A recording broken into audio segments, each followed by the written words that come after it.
कांबळे लय हुशार, हे कधीच नाही रडला, नुसताच कणला.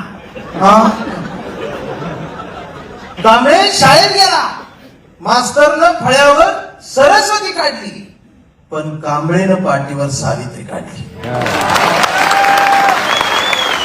म्हणून चिडून मास्तरनं कांबळेला असाच तुडवला, असाच तुडवला, असाच तुडवला, पण कांबळे हुशार, नाही रडला, नुसताच कणला.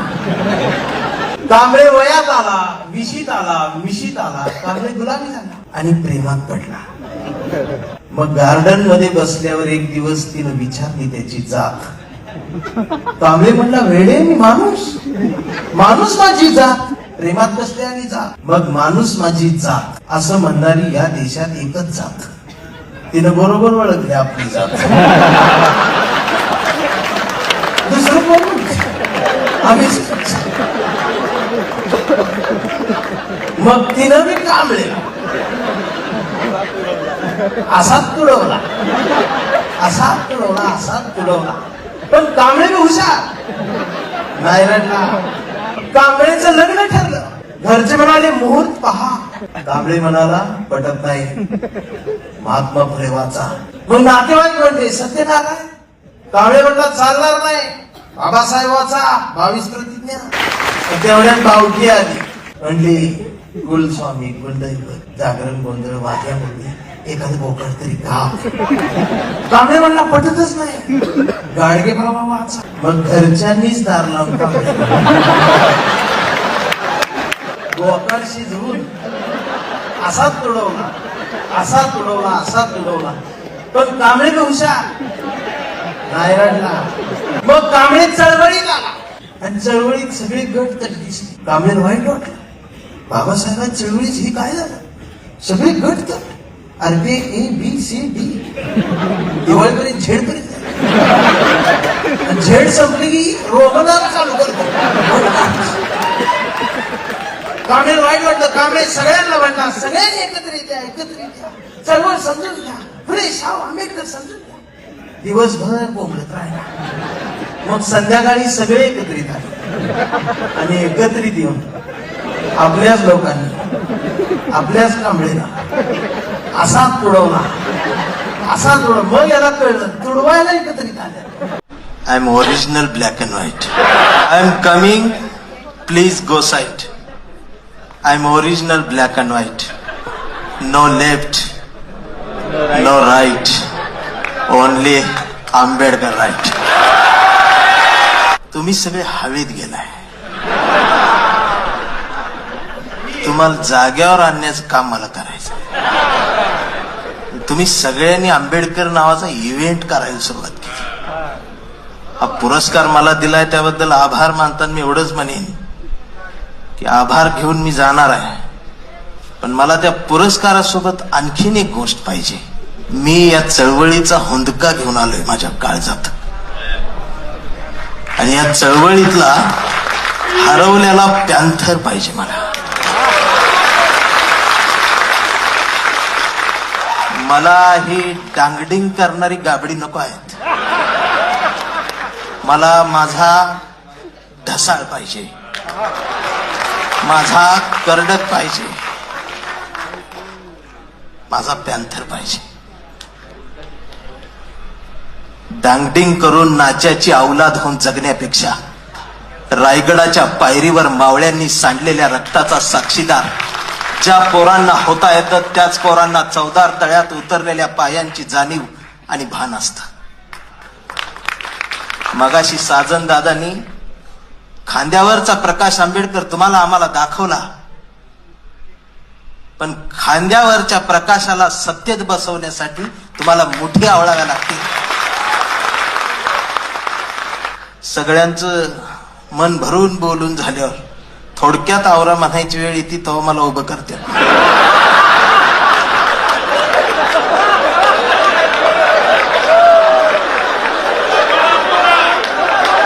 आणि सगळ्यात आधी मी आलोय.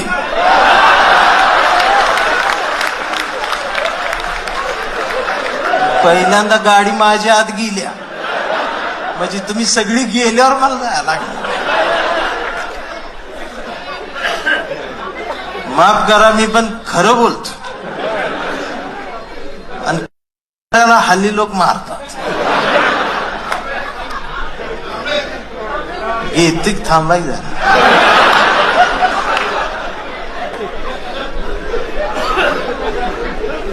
खरं बोलल्यामुळं मारते. मगाशी जातीचा विषय वगैरे आला साहेब, मी आठवड्याला जात बदलते. वर्षातनं 4 वेळा धर्म असतो. हल्ली चौकात गेलं तरी भीती वाटते. कोण म्हणते मी हिंदू, कोण मुसलमान. पहिली 2च होती तेव्हा बरं होतं. आता त्यात अजून उपवर्गीकरण झालं. कोण म्हणते मी चांबार, मी ढोल, मी हाव, मी मराठा, मी वंजारी, मी धनगर, मी ह्या, मी त्या. आणि मधीचा आवाज मोठा येते, मी मांग म्हणते. मग सगळे शांत झाली की मी मध्ये जातोय. मी म्हणतोय मी भारतीय. लगेच मला मारते. ते म्हणते ही नवीन काय आलं भारतीय. तर मी म्हणते कडूनो मी जुना आहे, तुम्ही नवीन आहे. मग ते अजून मारते. आता कडूनो ही काही शिवी नाही. हे महाराष्ट्रातलं प्रसिद्ध आडनाव आहे. कुठं आहे ते बच्चू, कुठं गेलं.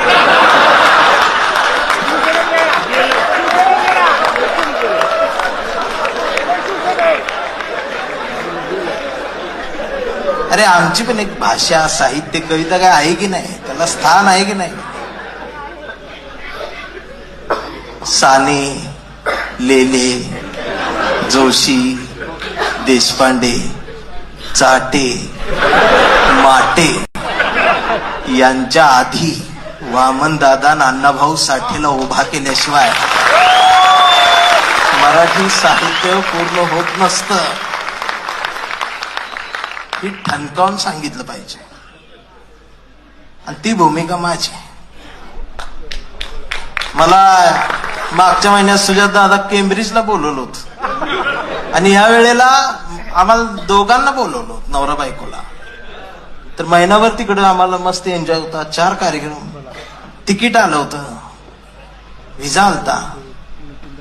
आम्ही खूप आनंदात होतो. आणि बायको पहिल्यांदाच विमानात बसणार होती. ती रोज संध्याकाळी केम्ब्रिज युट्यूबला टाकायची आणि मला ती दाखवायची. म्हणायची हो या चौकात आईस्क्रीम लय भारी. मला सगळं लिहून ठेव, आपण गेल्यावर खाऊ. आम्ही खरंच आनंदात होतो. त्या कडूनची भांडणं काढायची. कुणाची?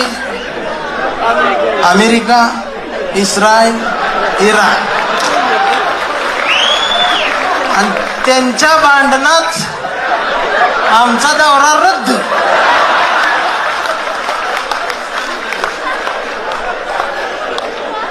विमान सोडत नाही. आयला म्हटलं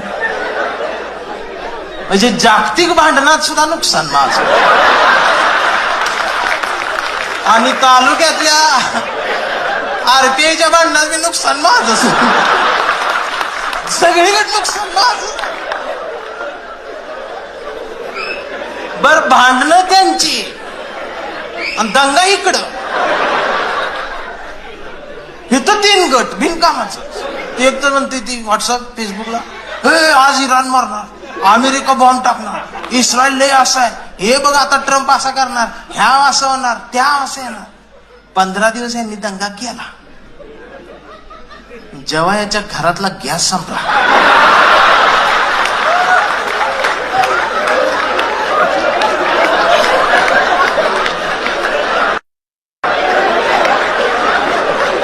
तेव्हा बीकॉम झालेली बायको पहिल्यांदाच चुलीजवळ आली.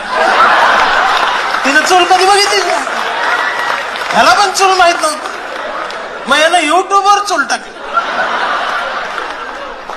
मग ती लाकडं आणली, मग चूल पेटवायला लागली. मग ती चूल काय पेटना. मग याला युट्यूबवर फुकणी सापडली.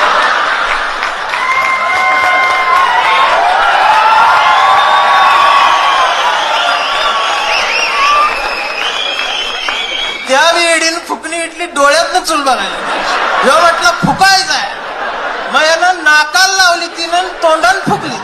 धूर गेला सगळा डोळ्यात. आणि तिनं फुकणी फेकून मारली याला, त्याचा गुडगा फुटला.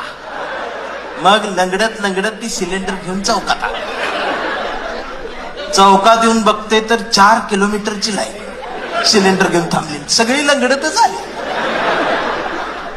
एप्रिल महिन्याचं ऊन, दिवसभर उन्हात तांबलं, फुटाफुटान पुढे सरत्या करपून गेलो.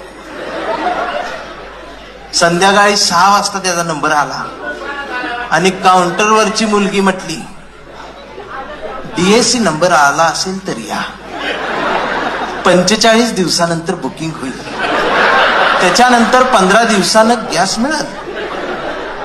त्याचं डोळं पांढरं झालं. त्याच्या लक्षात आलं 60 दिवस रोज गुडघा फुटणार. आणि मग असं संध्याकाळचा जरा गारवा आला आणि त्यानं डोळं झाकलं, अंतकरणापासून म्हणाला, जगाला युद्धाची नाही, बुद्धाची.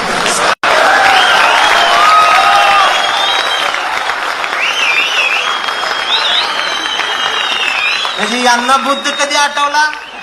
चुलीत लाकडं. अहो, ज्यांनी कधीच बुद्धाचं नाव घेतलं नाही ते सुद्धा बुद्धाचं नाव घेत होते, ती टीव्हीवर. मी ऑन कॅमेरा बोलतो. महाराष्ट्राचे उपमुख्यमंत्री एकनाथ शिंदे साहेब पत्रकार परिषद घेत होते, तेव्हा म्हणले, जगाला युद्धाची गरज नाही, असं ती म्हणायला. बायकून मला बोलवून घेतलं. म्हणले, हो बाई काय बोलतो. मग मी डोकस खाजवत म्हटलं, ह्यांच्या बी घरातला गॅस संपला.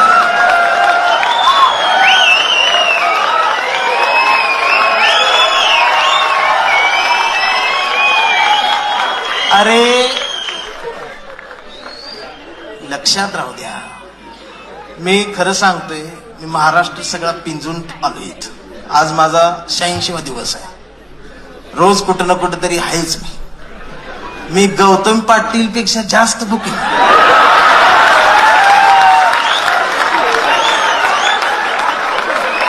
आणि मराठी साहित्यातला कुठलाच कवी जिथं पोचलेला नाही तिथे बेन पोच. ते सुद्धा विद्रोही म्हणून मिरवून घेतो. मी खरं सांगू, तुम्ही सगळे 20 मार्क असणार नागरिकशास्त्र शिकलेले आहेत. त्यामुळं आपल्याला जगायचा अधिकार. या पावसाळ्यात पूर आला तर मरूयाच.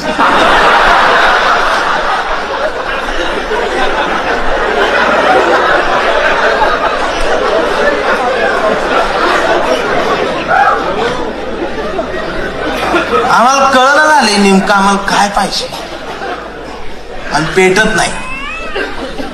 आम्हाला राग येईना झालाय. माफ करा, जरा मनाला लागलं तर लागू द्या. आणि जर माझा राग आला तर मला मोठ्या मनात माफ करा. मारणार. शेवटी तुम्ही दुसरं काय करणार आहे? तुम्ही माफच करणार. तुम्हाला दुसरं काय येते? जाती जाती कट्टर झाल्या, धर्म कट्टर झाले, तरी तुम्ही गप्पच आहे. तुमच्या मनातला भारतीयच मारून टाकलाय तर काय करायचं? 4 वर्षापूर्वी याच व्हॉट्सअपला एक मेसेज पडला, गौरव दादा असा भगवा झेंडा, आणि त्यात त्याने लिहिलं होतं शुभ शिव सकाळ. ही डोकस खाजवत म्हटलं, ही सकाळ कुठणार? म्हणजे आता शिवाजी महाराज येणार, उठा आपली सकाळ. मग आपला पेटला. तो म्हटलं, भाऊ त्यांची झाली. तो म्हटलं, करा आपली. निळा झेंडा शोभ भीम सकाळ.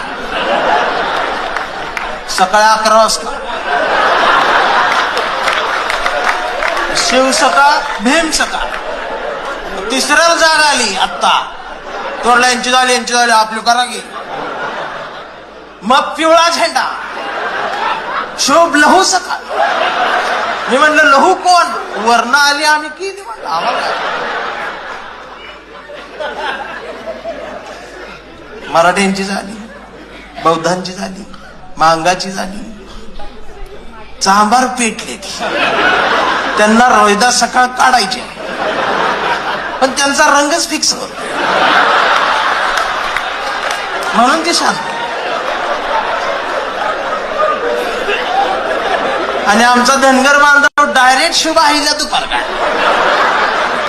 हे घ्या आमच्या. हे का घडायला लागलं माहितीये? कारण महापुरुषांच्या पुतळ्याजवळ मेंढरांची गर्दी वाढली.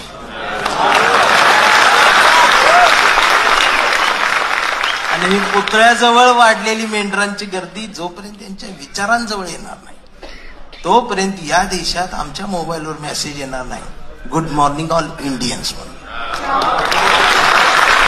त्या गुड मॉर्निंग ऑल इंडियन्सची वाट बघत मी लिहितोय, मी बोलतोय आणि खरं बोलल्यामुळे मारते.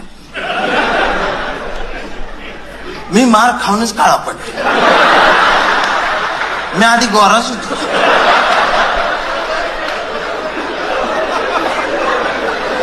पण आज जरा मी उजळलोय.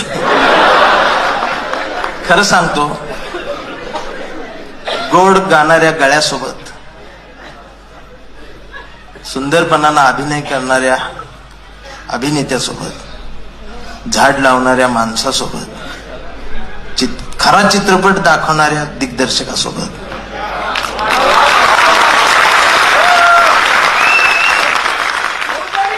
साहेबांच्या निष्ठावंत कार्यकर्त्यासोबत या जगातल्या पवित्र हातातून पहिल्यांदा कॅमेऱ्याने टिपलेल्या चित्रासोबत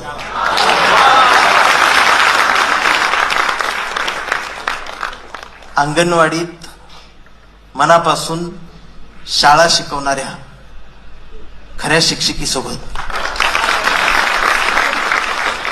समाजसेवेत वाहून देऊन काम करणाऱ्यांसोबत आणि व्यवसायामध्ये सुद्धा आम्ही मागं पडू नये म्हणून धडपडणाऱ्या या अवलियासोबत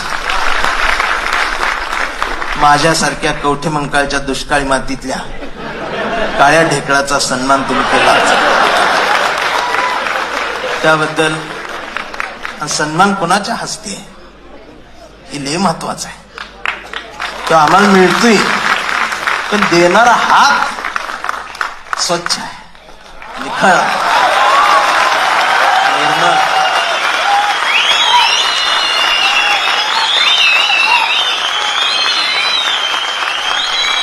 सुजात दादांचा फोन आल्यापासून आला त्या दिवशी सुजात दादाचा फोन आला त्या दिवशी रात्रभर मला झोप लागली नव्हती. मी बायकोला सारखं उठवायचं, मला उठ की. ते म्हणायचे काय झाले? म्हटलं दादाच फोन आलाय. ते म्हणली सांगितली की एकदा. अगं म्हटलं ती रगात कुठलाय बघ ना, म्हटलं झोप लागल कशी.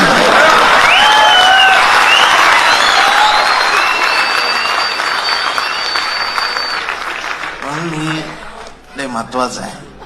आणि जरा कडून तुम्हाला स्वप्न जरा मोठी पडू द्यायची. सत्तेत जायच काहीतरी बघा, त्यासाठी मोठी आवडा. सुजात दादा, मला तर कधी कधी वाटतं की टीव्हीला पेपरात देऊ दिन बातमी 80,000 कोटींचा घोटाळा, कांबळे गायकवाड अटक. आम्हाला आनंद होईल.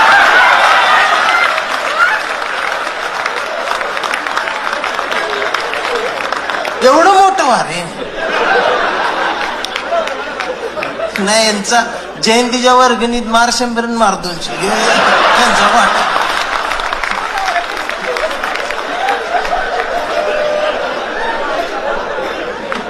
असं बोललो मला.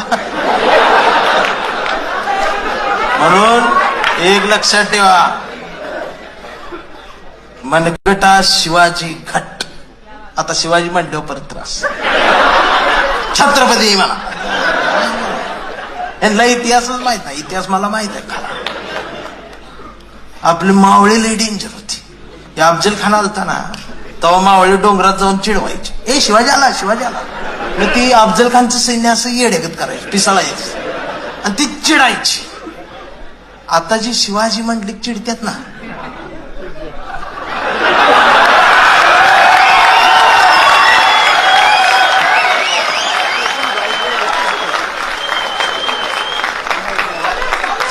ती लिंक तिकडे.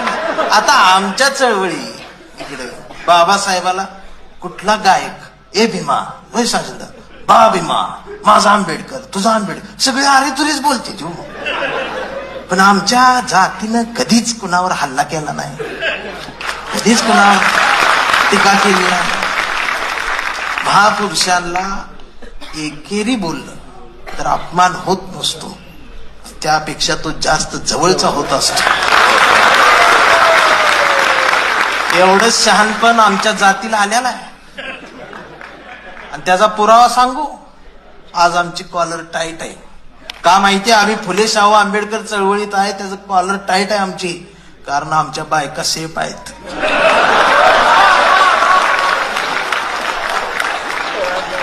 त्या खरंच्या दारात नाही गेल्या.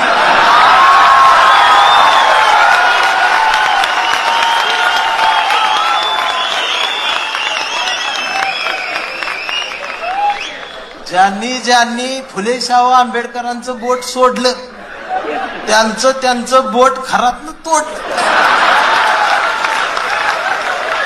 ही बोट गौरव दादांनी मी लावली देत काय काय.